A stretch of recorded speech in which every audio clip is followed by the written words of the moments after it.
Me quedé de brazos cruzados y permití que mi esposa casi matara a nuestro hijo. Me alegré de que lo hiciera. Vale, os advierto que este es un tema muy largo. Me disculpo por ello, pero es muy duro para mí y lo llevo cargando durante muchos años. Por consejo de mi terapeuta, lo he escrito todo para intentar aclarar mis sentimientos al respecto. Por supuesto, no me aconsejó que lo enviara a Reddit, pero he luchado con esto durante mucho tiempo y necesito escuchar la opinión de otras personas al respecto. Todavía no tengo ni idea de cómo me siento al respecto, incluso después de todos estos años, pero lo enviaré para que lo juzguen las masas. Sé que hice mal en algunas cosas, probablemente en muchas cosas. Intenté hacer lo mejor que pude. Mi hijo estaba muy preocupado. Muy preocupado. Si has visto la película Tenemos que hablar de Kevin, te ayudará mucho a entender de qué estoy hablando, porque te juro por Dios que cuando vi esa película pensé que estaba viendo un documental de mi vida. Sentí que el escritor debía tener cámaras escondidas en mi maldita casa, así de preciso era. La única diferencia es que en la película, el niño se muestra normal ante su padre y solo revela su verdadera naturaleza a su madre. Con mi hijo no tenía esa máscara. Su comportamiento demente era igual con todos. Desde el día en que nació, mi hijo nació de una manera totalmente equivocada.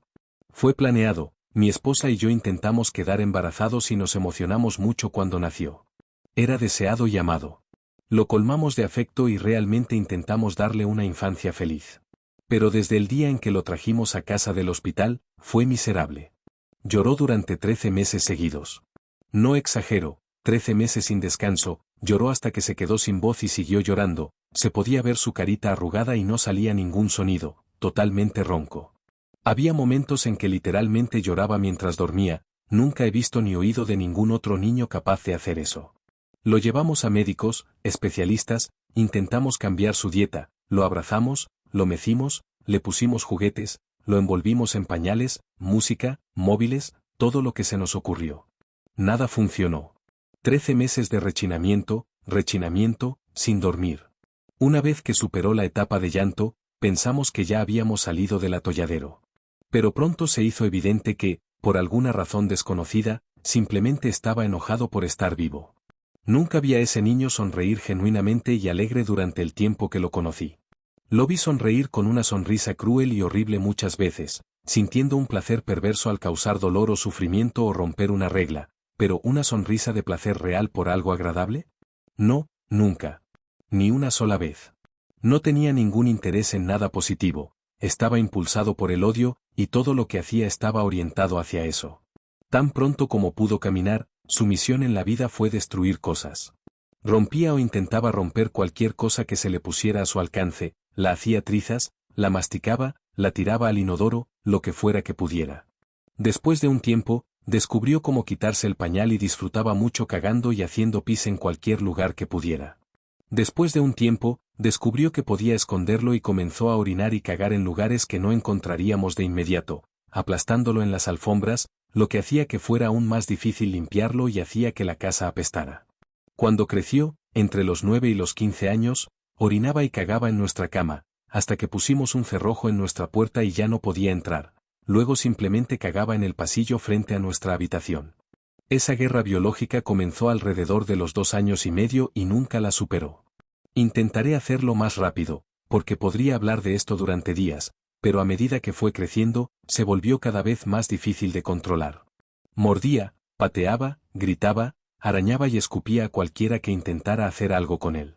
Lo echaron de la escuela 2 veces antes de cumplir los 9 años, luego lo dejaron entrar de nuevo y luego lo echaron para siempre, tuvo que cambiar de escuela. La siguiente lo pusieron en una clase especial que lo mantenía alejado de los demás estudiantes. Tuvimos que instalar una puerta y un candado en la cocina porque robaba cuchillos y los usaba para hacer mella en las paredes y los muebles o para perseguir a la gente con ellos. Cuando tenía 10 años, me apuñaló bastante fuerte en la cadera y el trasero, todavía tengo las cicatrices. A medida que fue creciendo, se volvió más oscuro. Pasó a prender fuego a las cosas y torturar a los animales locales. Había un perro callejero que rondaba el parque cerca de nuestra casa, mi hijo lo cegó de un ojo con un tenedor de barbacoa. Mojaba colas de gato en gasolina y les prendía fuego. Se convirtió en una bestia violenta, apestosa y feroz que vivía en nuestra casa. No podíamos hacer nada con él. Aprovecharé esta oportunidad para adelantarme al tsunami de mensajes. Sí, teníamos al chico en terapia. Iba a un psiquiatra 2 veces por semana y Dios sabe cuántos medicamentos diferentes le recetaron a lo largo de los años. Nada funcionaba. La terapia no funcionaba. Los medicamentos no funcionaban. Nada funcionaba. Era como una nube venenosa de odio y furia que atacaba a todo lo que estaba a su alcance. Cuando mi hijo tenía 16 años, mi mujer se quedó embarazada de nuevo. No puedo explicarles lo diferente que fue nuestra reacción. En lugar de alegría, sentimos horror. Este embarazo no había sido planeado y realmente no sabíamos qué hacer. Mi hijo había sido una pesadilla sin fin durante 16 años, no podíamos aceptar la idea de empezar de nuevo desde el principio. Hablamos mucho sobre la interrupción del embarazo, pero el acceso al aborto no era tan fácil en esa época como lo es ahora, y mi mujer estaba muy en contra. Hablamos de muchas opciones. Al final, decidimos que mi mujer tendría el bebé y, si resultaba malo, lo daríamos en adopción. Sabíamos que simplemente no podíamos hacerlo de nuevo con otro niño como nuestro hijo. Tuvimos una hija. Era normal. De repente vimos cómo deberían haber sido nuestras vidas todo el tiempo, cómo habrían sido las cosas si nuestro hijo no hubiera sido el mismo. Ella se reía de las cosas. Amamantaba sin morder, todavía no tenía dientes, pero se notaba que solo intentaba comer, no arrancarle el pecho a su madre. Después de 4 meses dormía toda la noche. Era feliz. Era normal. No puedo describir el alivio y la felicidad que sentimos los dos, no tengo palabras para describirlo. Creo que fue en ese momento cuando empecé a distanciarme de mi hijo. Hasta ese momento, a pesar de todos los errores que cometí, siempre había intentado hacer lo mejor para mi hijo, de eso estoy convencido. Traté de ayudarlo, amarlo y cuidarlo, realmente lo intenté. Pero cuando nació mi hija, mi esposa y yo, instintivamente, nos volcamos hacia ella. Se convirtió en nuestro centro de atención, no por malicia, sino simplemente porque era mucho más fácil. Era tan feliz y dulce, cada momento que estábamos con ella era como magia. Entiendo que eso estuvo mal, pero honestamente no pudimos evitarlo. No tengo una mejor explicación que esa. A mi hijo no le importó nada que mi mujer estuviera embarazada. Sinceramente, no sé si lo entendía, pero cuando trajimos a nuestra hija a casa empezó a comportarse aún más mal. No creía que fuera posible, pero él lo llevó a otro nivel. En ese momento tenía 17 años y nos peleábamos a gritos todos los días. Por lo general, después de que peleábamos, salía furioso de la casa y desaparecía durante horas, o volvía a la mañana siguiente. Era un alivio. Empecé a esperar con ansias nuestras peleas porque lo alejaban de nosotros por un tiempo. Después del nacimiento de nuestra hija, mi relación con mi hijo prácticamente había desaparecido, nuestras únicas interacciones reales eran los gritos. Mi mujer era aún peor con él, no tenía nada más que decir. En ese momento, si nuestro hijo entraba en la misma habitación que ella dejaba de hacer lo que estuviera haciendo y empezaba a gritar, «Aléjate de mí, aléjate, aléjate de mí», hasta que él se iba. Empezó a pasar cada vez más tiempo fuera de casa, lo que fue una bendición para nosotros. No tengo ni idea de lo que hacía en el mundo, pero estábamos felices de que no nos lo impusieran. Como consecuencia de la conducta de nuestro hijo, habíamos invertido mucho en cerraduras en nuestra casa. Todas las puertas interiores baratas y delgadas de nuestra casa habían sido reemplazadas por puertas de madera gruesas y densas que no se podían atravesar a patadas, equipadas con cerraduras con llave de las que mi esposa y yo llevábamos llaves. Sé que suena extremo, pero las cerraduras y las puertas pesadas eran la mejor manera que habíamos encontrado para crear espacios seguros para él. Y de nuevo, antes de que me inunden con mensajes, no estaba encerrando a mi hijo en habitaciones como si fuera un prisionero, él tenía vía libre en la casa y podía entrar y salir cuando quisiera. Mi esposa y yo nos encerrábamos en habitaciones para protegernos de él, en todo caso nosotros éramos los prisioneros de nuestra propia casa. El día en cuestión, me había peleado con mi hijo por la mañana y él había salido de casa furioso. Mi esposa y yo estábamos disfrutando de un poco de paz y tranquilidad en la cocina mientras nuestra hija dormía la siesta en nuestro dormitorio. Y entonces mi hija empezó a llorar. Cualquier padre que tenga hijos pequeños puede decirlo, uno se acostumbra al llanto de su hijo y, después de un tiempo, puede saber lo que necesita. Llora de forma diferente si tiene hambre, si necesita que le cambien el pañal o si simplemente está inquieto y quiere que lo sostengan en brazos. Los bebés pueden comunicarse bastante bien antes de poder hablar. Este llanto no era ninguna de esas cosas. Era terror. En cuanto lo oímos, mi esposa y yo nos levantamos de nuestras sillas y corrimos hacia la habitación. La puerta estaba cerrada, por supuesto, y nos llevó unos segundos conseguir la llave correcta y abrirla. Mi hijo estaba en la habitación. Vivíamos en un bungalow y el cabrón había entrado por la ventana para llegar hasta ella. Estaba de pie junto a su cuna con un cuchillo de carne en la mano. No tengo ni idea de dónde lo había conseguido, no era uno de los nuestros, controlábamos nuestros cuchillos con mucho cuidado y siempre los guardábamos en cajones cerrados. Creo que puede que lo haya robado de una de las casas de nuestros vecinos. Ya le había roto la piel 2 veces, una en la zona del vientre y otra en el brazo. Podía ver sangre corriendo por ella. Cuando entré en la habitación, estaba arrastrando la parte posterior del cuchillo por su cara, sin cortar, casi haciéndole cosquillas con él, burlándose de ella mientras ella gritaba. Nos miró y sonrió. Antes de que supiera lo que estaba haciendo, ya me estaba moviendo, corriendo para ponerme entre ellos. No pensé en ello, solo me moví instintivamente. Incluso con eso, mi esposa llegó más rápido, fue como una película en avance rápido, llegó hasta nuestro hijo y le dio un golpe en la mano, tirando el cuchillo al otro lado de la habitación y luego lo empujó con todo el peso de su cuerpo, tan fuerte que voló lejos de la cuna y rebotó en la pared. Levanté a mi hija y la sostuve mientras mi esposa nos vigilaba. Podía verla temblar, casi convulsionando. Puedo recordar el olor de la habitación, el sonido de mi hija gritando y lamentándose.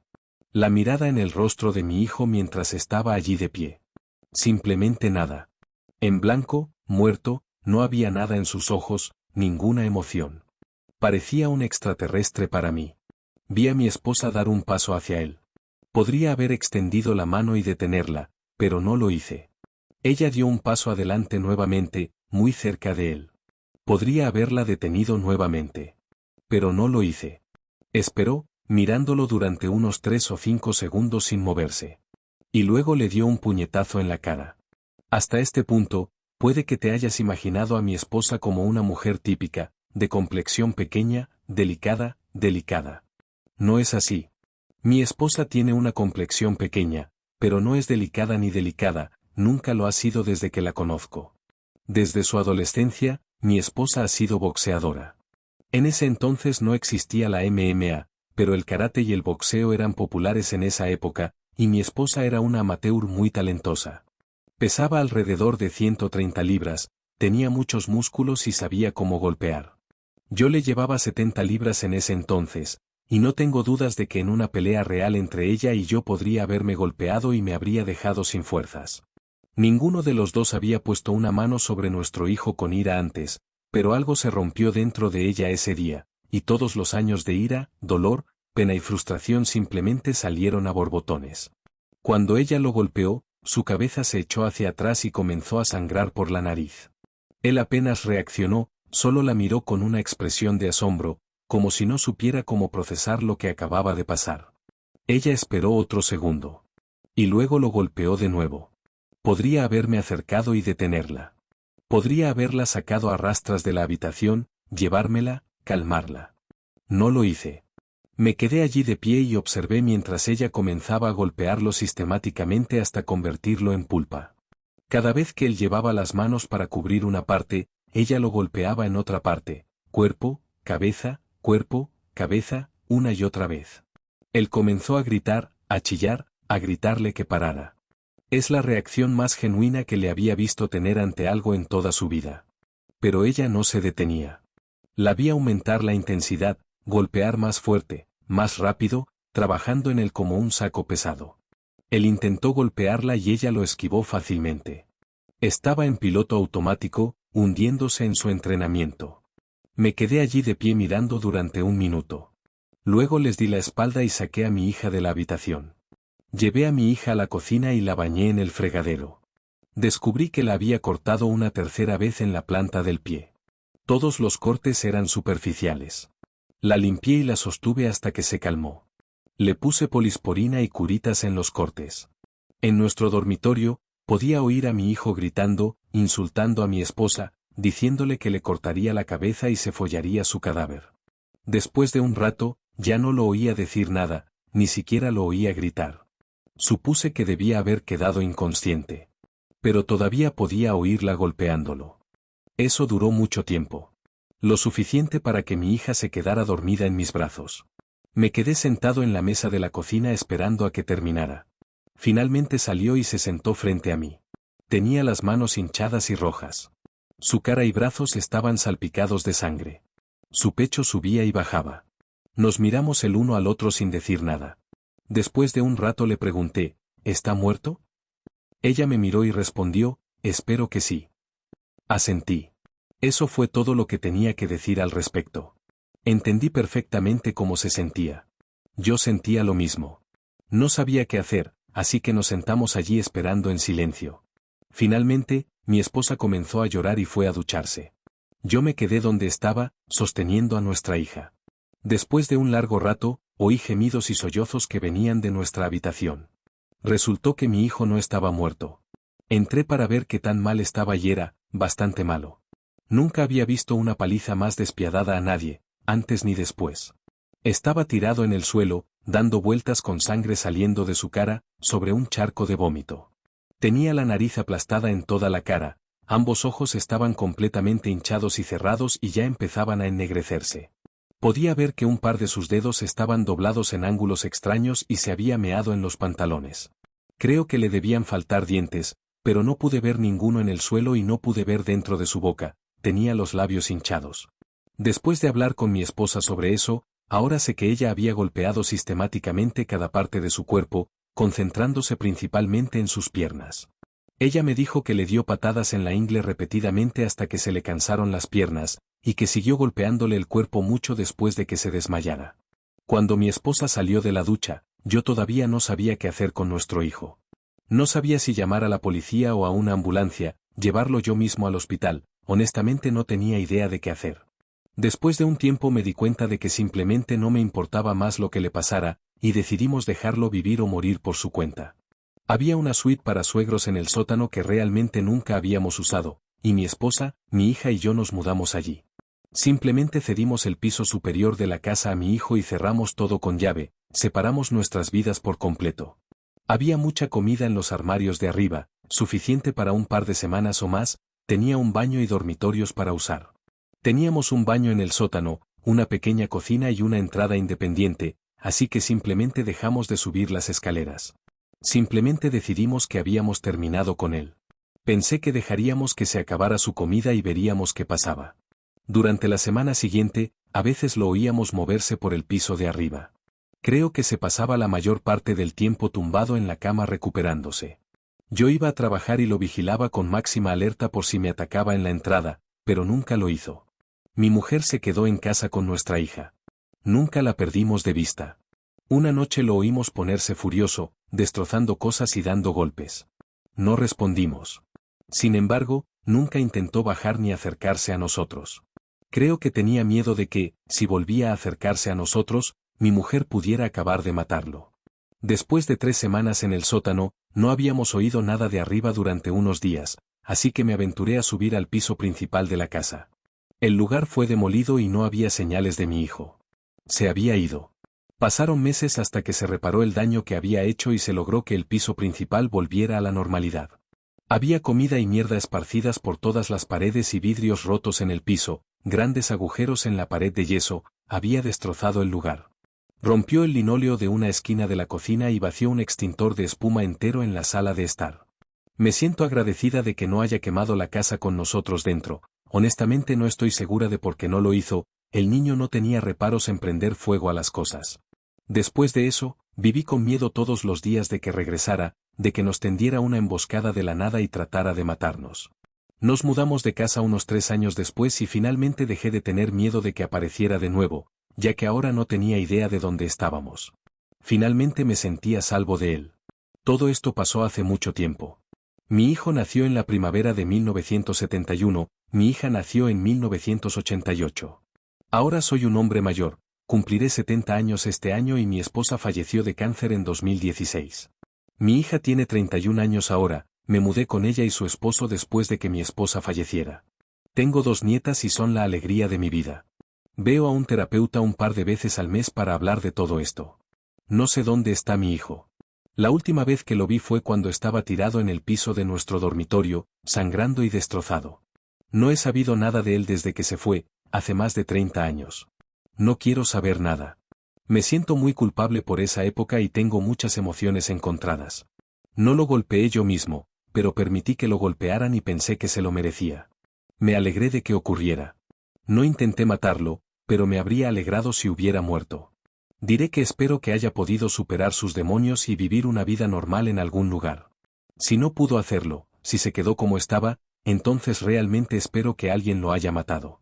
Cuando lo conocí era un perro rabioso y, sea como sea, solo espero que no siga por ahí lastimando a nadie más.